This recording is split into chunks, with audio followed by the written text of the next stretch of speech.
Om Swastiastu, selamat pagi. Hari ini Ibu Nilo Hermayani akan memberikan materi tentang pengenalan kurikulum SMP Negeri 3 Dawan.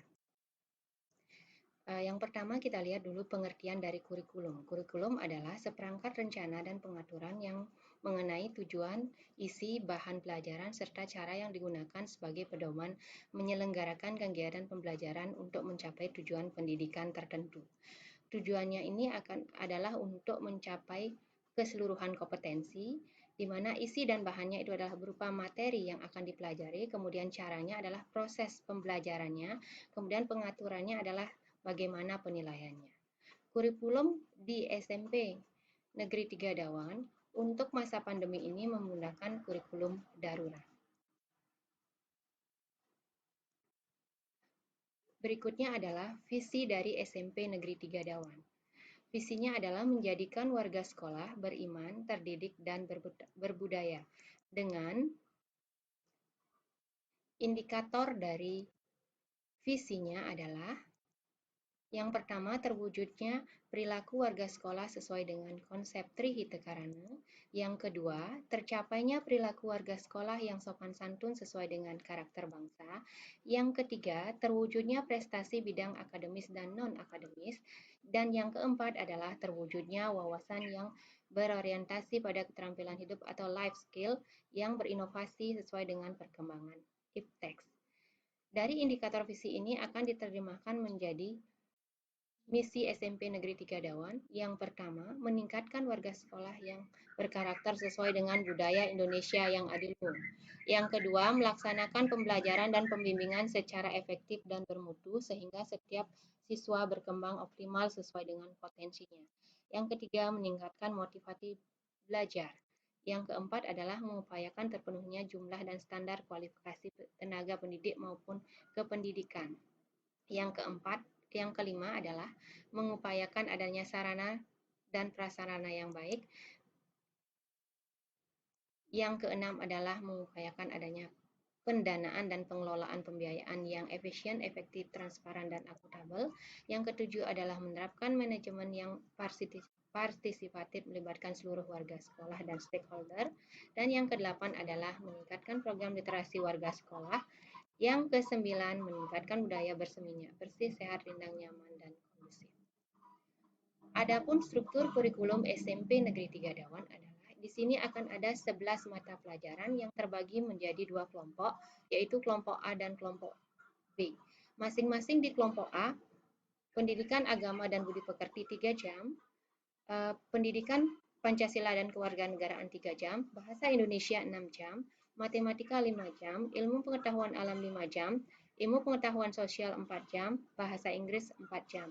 Sedangkan di kelompok B itu ada seni budaya, pendidikan jasmani, olahraga, dan kesehatan 3 jam, prakarya 2 jam, dan muatan lokal bahasa Bali 2 jam.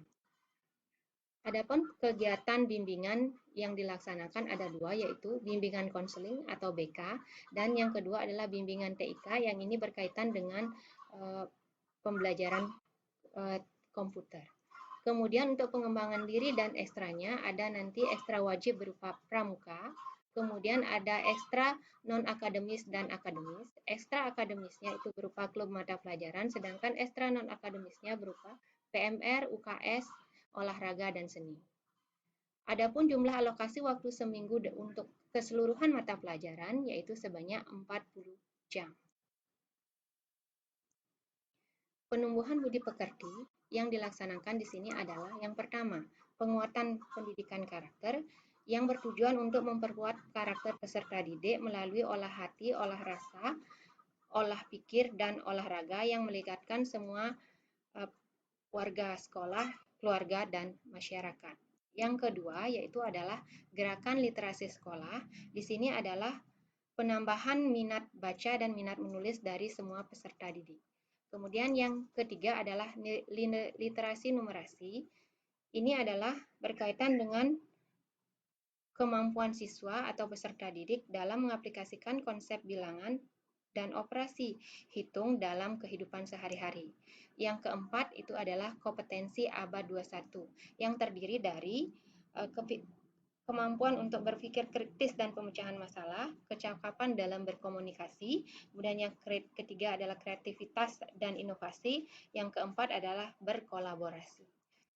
Yang kelima adalah pendidikan anti korupsi. Pendidikan anti korupsi dimaksudkan adalah menuangkan dalam kurikulum baik dalam pembelajaran maupun ekstra. Kemudian yang keenam adalah pendidikan anti narkoba.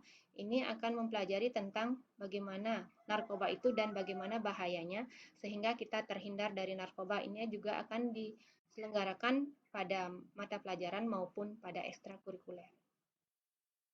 Yang berikutnya adalah istilah pada kurikulum 2013 ada guru, TU itu adalah tenaga pendidikan, kemudian KBM atau KKM itu adalah ketuntasan belajar minimal atau kriteria ketuntasan minimal.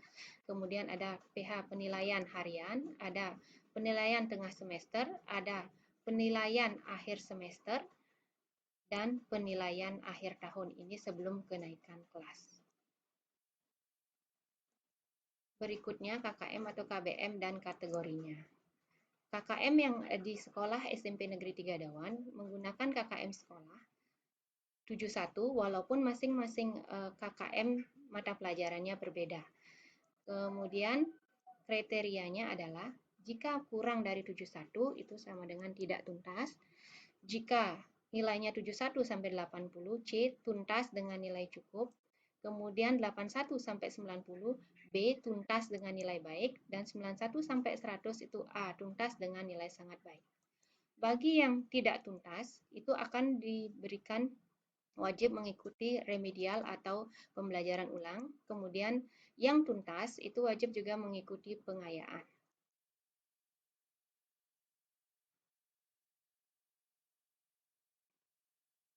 Berikutnya adalah kriteria dari kenaikan kelas.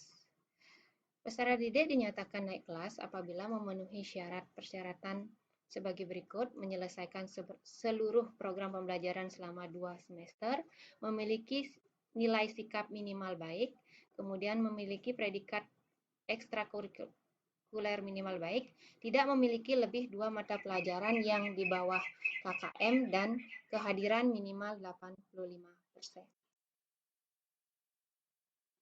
Untuk kriteria kelulusannya, yaitu menyelesaikan seluruh program pelajaran selama di SMP, kemudian memperoleh nilai baik untuk sikap, dan lulus ujian sekolah atau madrasah atau pendidikan kesetaraan. Untuk kegiatan belajar selama pandemi, selama anak-anak belajar di rumah akan dilaksanakan 2 kegiatan pembelajaran, yaitu daring dan luring. Daring di sini bisa melalui WA Group atau Google Form atau Google Classroom ataupun bisa melalui Zoom Meeting. Sedangkan bagi yang tidak memiliki fasilitas handphone ataupun laptop, bisa dengan luring dengan mengambil modul ke sekolah untuk masing-masing mata pelajaran. Jika masa pandemi sudah berakhir atau sudah dibolehkan tatap muka, akan diatur berikutnya kegiatan tatap muka sesuai dengan kebijakan dari pemerintah. Sekian yang dapat Ibu sampaikan. Terima kasih Ibu ucapkan. Om Santi Santi Santi Om. Selamat pagi.